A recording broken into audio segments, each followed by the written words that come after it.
Hello, Wessex Blades, thanks for joining me. Just saying that I'm packing some things away. So this is on its way. And this one's on its way.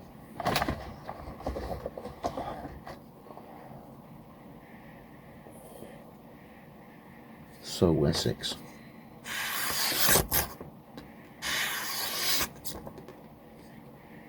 Yes, so I've been doing additional little elements on the work, because at some point these things were like sort of 80-90% built.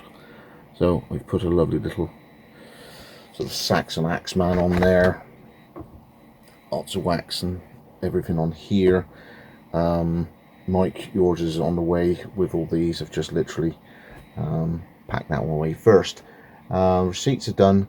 I just want a quick update on the video of the Sharp show that I went to with Mitch. The footage is all now in a hard drive up in the corner there, and I've got to wait until he shows me how to do the edit. And the reason is because there's two cameras, and one camera has got a left and right audio, and it's to do with, you put the two pieces into a different sort of plug-in, and then you're able to flip-flop between the two, as opposed to you put the two videos on top of each other and you cut and splice, and you're trying to go between top and bottom. You actually edit it in its own plug-in and then put it through in one go. It's a sort of live editing sort of effect, which I've got to learn. So it's all new to me. So once Mitchell shows me how to do that, I can press on with the footage. But what I have done, in order to give some of the makers and the suppliers there some momentum on the social media, all the vertical stuff I've been gently releasing one a day, one every other day, on the YouTube shorts. Now I've been doing these vertical modern things because every now and again they get legs and they just go, and for the quick amount of time that it takes to film it, upload it, chuck a nominal description, some tags and everything on it, if I'm going to be getting between 2,000 and 4,000 views on something that's only got half an hour's investment, let's go with it, because it gives the channel more momentum, and in this case for makers, it gets their work out into the world on the social platforms, and obviously I can then share it on Twitter or Facebook. So the ones I've released so far, there was a kitchen knife maker, his name was Adam, and literally on the day I was showing him these things can get thousands of views. In the time that it took me to film it, go around and finish off in 2 hours and come back and then show, he just nudged 4,000 views for that video. It was a blinding example of just how far these little short snippets can go. It's unfortunate the way that, you know, it's on a phone and it's not really an audio thing. It's just to sit and watch 15 seconds before someone just swipes and moves on. But if it gets traction, it, goodness knows what funnel, it can go back to that maker. So I did one for Oz Hughes. That one's still actually on the rise. I did one for Ben Orford. I did one for I say the one for Ben didn't quite get as much, but the Oz Hughes one is still rising. Okay, so let's just allow them to do their thing on YouTube, but the actual proper, the real way round panoramic sort of landscape version, once I get the hang of this new method of doing two different camera footages at once, I would say one audio is left and right, so that gets split and very complicated. So it's more like a proper documentary style, but I'm not going to be going really choppy edits, because I'd imagine most of the viewers are around my age, and the real short, sharp shock, the snappy edits is just to give you motion sickness more I can see. So I'm hopefully could get a nice, smooth, flowing kind of edit, and just show off as much of what the knife show I did as I possibly can. And then in my mind, should it come again, I shall get around to different stall holders, different suppliers with the more in-depth sort of interview style that I've done. It takes about half an hour to set up for each individual one, and of course you can work out there's not enough hours in the day to do that for every stall.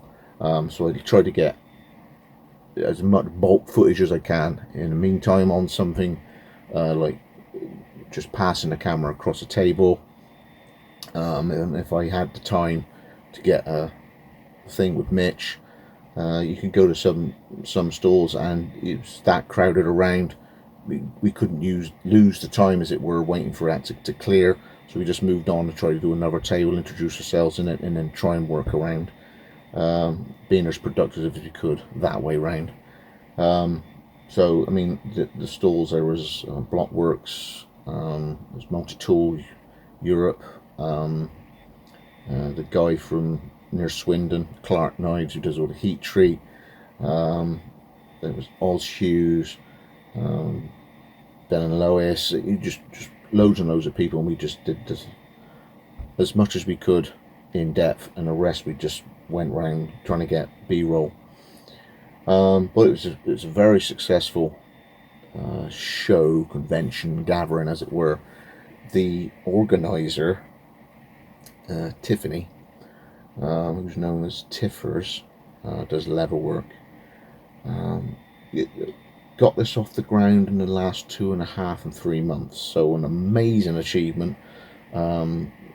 I think the sort of scenario went that she'd gone to the Paris knife show, and thought, well, let's try and get one going in the UK. And obviously since lockdown, not every get together had come to pass, and say sometimes things are just fall into place, sometimes they don't, when it comes to knife shows and camps and things.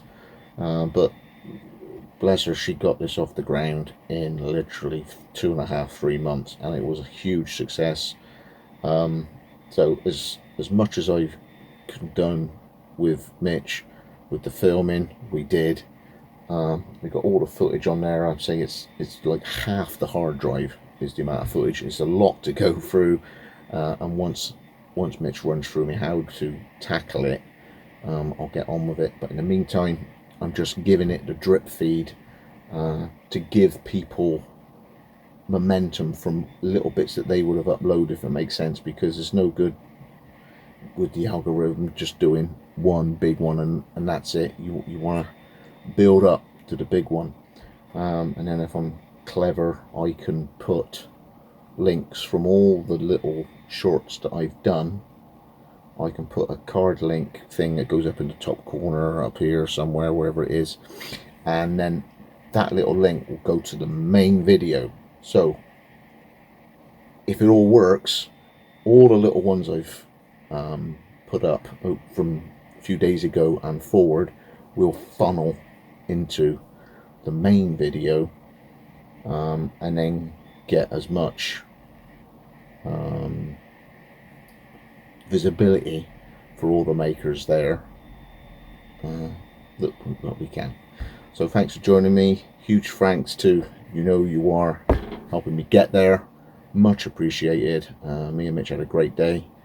Exhausted by the time we finished. Batteries were out, little SD cards were full, and so once we come back here, yeah, we got a lot to get through. So as soon as we can, we'll press that out, and then I'll let you all know, and then we can enjoy watching the show again, for those who weren't there to see it, and for those who were there just to go back over in the mind what was a successful event it was. So all the best. Thank you. Scott Wessex Blades out.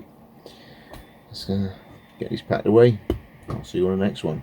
I'll put a little additional one on just to give you a bit of a flavour to the weekend that just went. All the best, Scott Wessex Blades out. Okay. Brilliant. Can you use baby? That's right.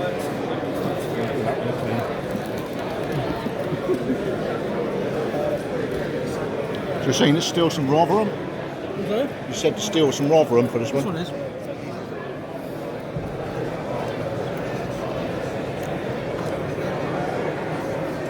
Wow. Yeah, the handles are made on Robertson Sword machinery for making the original first pattern handles. Yeah. So it's as original to a first pattern FS lab as you can get, really. Beautiful work. Thank you.